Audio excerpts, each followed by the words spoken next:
Mom, she is back, balakubak! And for today's video, maglilinis tayo dito sa sala at lilinisan na rin natin itong ceiling, yung pader, general cleaning ng very light ang atake. So, ginamit ko na nga pala itong hagdan para makita ang mga nakatagong dumi dito. So, meron strip light dyan and as you can see, marami talagang nakatagong dumi dyan. Initially, ang plano ko sana is pupunasan ko lang siya, gumamit lang ako ng wipes at saka cleaning purpose, basta sod. So, ayun na nga, tinry ko siyang punasan pero kasi nakakatakot dahil nga, ang taas ng pwesto ko dito sa hagdan, may fear of height ako. Sabi ko mukhang hindi mag-work to. So, ang ginamit ko na lang instead is itong Gabor na vacuum. Honestly, kinakabahan talaga ako habang ako ay nagva-vacuum dito dahil pagkataas-taas na nito para sa akin. As talagang nilabang ko na lang dahil kailangan nga nating malinisan ito. Napansin ko even dito sa may kornisa, may mga nakadikit na mga, yung parang web ng spider, ganon. So, kailangan ko nga talagang magamitan siya ng vacuum. Buti na lang, yung ganitong klaseng vacuum, meron siyang ganyang attachment na manipis. Initially kasi ang plano kong gamitin dito, lint roller, kaso nawawala nga yung lint roller ko. So, pwede rin naman yung vacuum. Kagandahan kasi dito, at least yung alikabok, hindi na siya,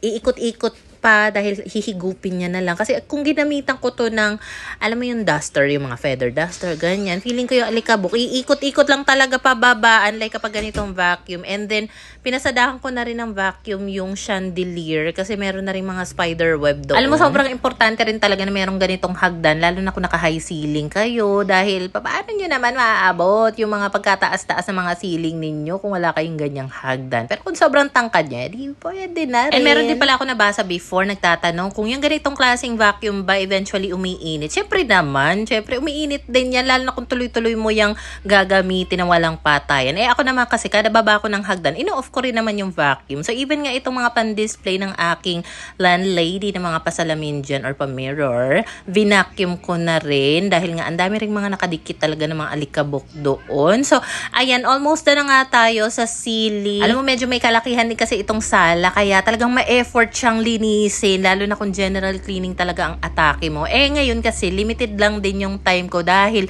mamaya, meron pa akong kailangan puntahang meeting kinemberlo doon sa school ng mga bata. So, gagawin ko lang talaga ng paraan na malinisan ko ito bago ako umalis. So, dahil katabi lang din naman itong sala, itong stairway to heaven, papunta sa kwarto nga namin ni Papa. Di, syempre, nilinisan ko na rin yan. So, next time ko na lilinisan yung kusina, yung ibang parte. Pero, on a daily basis naman, nawawalisan na mamap naman yan, nabavacuum. Pero ngayon kasi, iba siya in a way na, syempre, pati yung mga kataas-taasan nalinis natin. So, eto nga pala nasa likod ng pinto. Pagpasensyahan nyo na, napakadami kong products dyan. Free product sample yung mga yan na kailangan kong trabahuin. And dito naman sa study table ng mga anak ko, nilinis ko na rin yan. Wala kasi kami dito sa bahay ng mga 3 araw. So, ngayon lang kami nakabalik. Kaya naman, nilinisan ko na siya para tuloy-tuloy na nga ang trabaho. Dahil missing in action ako ng ilang araw sa vlog. Pasensya na po. Next naman, itong dreamy na sofa bed, tinayo ko na muna siya para naman ma-vacuum ka rin yung ilalim niyan. Syempre, nadidikitan niya ng alikabok kasi hindi ko pa siya mapagawan ng parang metal frame para maging elevated siya, puhon or soon. And then dito rin sa aking working table, pinasadahan ko na siya ng vacuum. And dito nga pala sa mop natin, naglagay na ako dyan ng malinis na tubig at ginamit ko na rin yung natirang Suds all-purpose cleaner because why not? So ayun na nga at magmamop na tayo. So bago pa man din ako magmop ng sahig, imamop ko na rin yung kisame kasi before talaga, lalo na nung nandun kami sa apartment naming maliit, from top to bottom talaga ako kung mag-general cleaning doon. Pero kasi dito, mas bihira ko gawin. Ang laki kasi, sa totoo lang. Sobrang hirap pala mag-maintain na malaking bahay. Unlike kapag maliit lang, hindi masyado nakakapagod. Pero, ayun na nga. Kaya naman, minomotivate ko na yung sarili ko kapag meron ako mga ganitong kailangang gawin. Iba-vlog ko siya. Kasi, pag ini-edit ko na siya, parang ginaganahan na ako, uy, ano naman kaya yung next na gagawin ko? So, malay mo, mag-work din sa inyo. Kung tinatamad kayong kumilos, i-vlog nyo na lang din para naman sipagin din kayo. Kasi yung iba, sinisipag sila kapag nakakanood sila ng ibang cleaning vlogs, 'di ba? Iba-iba talaga tayo ng mga paraan kung paano tayo sipagin sa buhay. So dahil nga medyo naglaylaw nga tayo sa pagme-mini vlog, so sabi ko ay gusto kong mag-vlog nga ulit, mag-film dito sa bahay ng mga pinaggagawa ko para naman makabalik na tayo sa pag-vlog. Dahil na-imap ko na rin naman yung ceiling, pati rin yung pader. So dumako naman tayo dito ulit sa may floor area. Binalik ko na rin pala sa dating pwesto yung sofa kasi yan yung pinaka-convenient na pwesto niya. Pwede naman ako mag-rearrange dito para lang may iba yung atake. Pero kasi feeling ko ito yung pinaka-the best na pwesto ng mga gamit sa bahay for now dahil mas maluwag yung daanan sa harap, sa gitna. Hindi na para maglagay pa ng center table dahil feeling ko harang lang siya. So, yung TV rin kasi, yung pwesto ng TV, nakafix na yung TV kasi dyan. So, para sa ganyang klaseng setup, ito talaga yung pinaka-best na magwo-work na posisyon ng mga upuan or sofa namin. Anyway, I decided na tanggalin na rin pala itong kurtina para malabahan ko siya ulit. Nagpalit ako ng kurtina dito, punti na lang.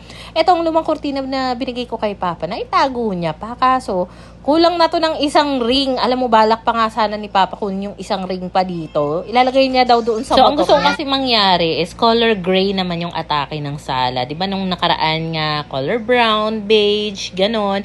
So, ayan, inaba ko lang yung kurtina. Ang problema ko, magkakaiba yung kurtina na meron ako. Yung unang nailagay ko, 7 feet yun.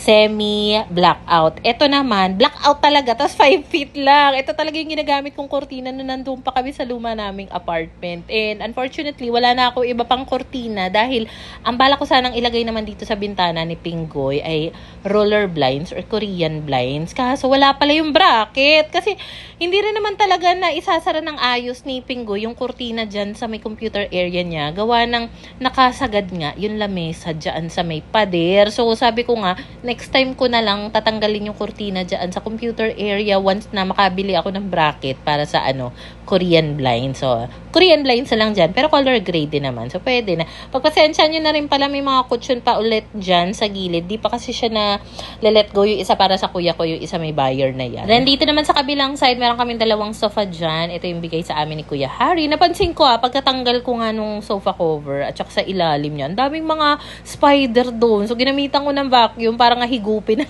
sila. So, meron kasi nagsuggest din sa comment section na why not pagpalitin ko daw yun ng pwesto yung sofa dito sa side na ito. But before that, pinasadaan ko na muna ng mop yung tiles dito sa stairway to heaven. Pero in fairness, ganda-ganda talaga ako sa tiles dyan. Dyan yung kaninang minap ko. Di ba ang ganda niya? Para sa mga sofa dito sa side na to, kung dati yung cover na nilagay ko is color brown, this time naman color gray. Hindi man sila magkaka-shade, pero as long as color gray, pwede na yan. Kasi most of the time, nandito talaga kami sa sala. Sa gabi, natutulog lang kami sa kwarto, kaya paghapon. Pero during daytime talaga, most of the time, nasa sala kami. So sabi ko, dapat mas dalasan ko rin talaga palitan yung mga sofa cover nga namin. So, ang bala ko sana, hopefully, magkaroon ako ng ibang color na mga kurtina at sofa cover. Pero uunti-untiin ko yan. So, dahil nga nalinisan ko na yung magkabilang side ng sofa, dito naman ako naglinis sa may bandang gitna. And even itong stairway to heaven, nilinisan ko na rin siya. And kailangan talaga, meron kami malalaking unan para sa sofa na ito. So, naglagay na ako ng punda para sa mga bagong unan na nilagay ko doon. And ito pala, parang nakaligtaan ko siya. So, syempre, pinasadahan ko ulit ng linis yan. Even itong study table na gamit talaga ng mga anak ko. Nilinisan ko na rin siya gamit ang SAD sa all-purpose cleaner. Alam mo, itong table ng mga anak ko, minsan kasi may times talaga na gagamitan nila ito ng permanent marker. Nagkakamansya talaga dyan. Tapos, hindi ko siya matanggal agad-agad kahit na anong kuskus ko. Ewan ko, pag sinasabi ko kay Pinggoy, usually pagising ko kinabukasan, wala na yung mga mansya ng permanent marker. Di ko alam kung anong ginagawa niyang panglinis or ginagamit niyang panlinis doon. But anyway, binabalik ko lang naman yung mga pwesto ng mga pinagtatanggal ko dito. So yes, nandyan yung ibang mga books, mga pulbos, lotion, mga pang skincare nila bago pumasok sa school. At saka itong kulay pink na may parang bow, yan ang lagay nila ng mga panali sa buhok, hair comb, hair brush, at saka itong pinupunasan ko, yan yung maliit na lagay nila ng toys dito sa sala. And of course, yung working table ko, punasan na rin natin yan. So, spray lang tayo dito. And then, gumamit lang ako dito ng tissue or wipes para mapunasan ito ng ayos. Kasi directly siyang nakatapat sa sa bintana. So talagang prone siyang malagyan ng alikabok. Malagyan, hindi ba napuan ng mga alikabok. So dapat din talaga lagi ko siya pinupunasan. Especially dyan ako madalas mag-unboxing. So ayan nga, pinagbabalik ko lang din naman yung mga nakalagay dyan dati ate. And meron pala mga libro na pinahiram sa amin si Ate Ken. Para talaga yun sa mga bagets ko para mabasa nila. Hindi na kasi kasya doon sa study table nila. Sabi ko dito ko na nga lang muna siya ipopwesto. Alam mo, mukha lang din mabilis yung mga pinaggagawa ko dahil mostly naka-timelapse. Pero almost 3 hours din ako naglinis dito sa sala. And hindi ko pa nga lahat talaga nalinisan. Pero kasi meron nga ako pupuntahang meeting. So kailangan ko na maligo. Pero so far naman, unlike kanina, sobrang gulo dito sa sala. Kahit papaano, mas fresh na yung atake nitong sala namin. Malinis na yung mga cover ng sofa. So, maliligo na muna ako at papatayin ko na muna itong mga ilaw dito dahil grabe naman sa dami ng ilaw yan. So, ayun, maliligo na nga ako and para sa mga nakakamiss ng vlog ko, kung meron man, upload ako mamaya. Okay, bye!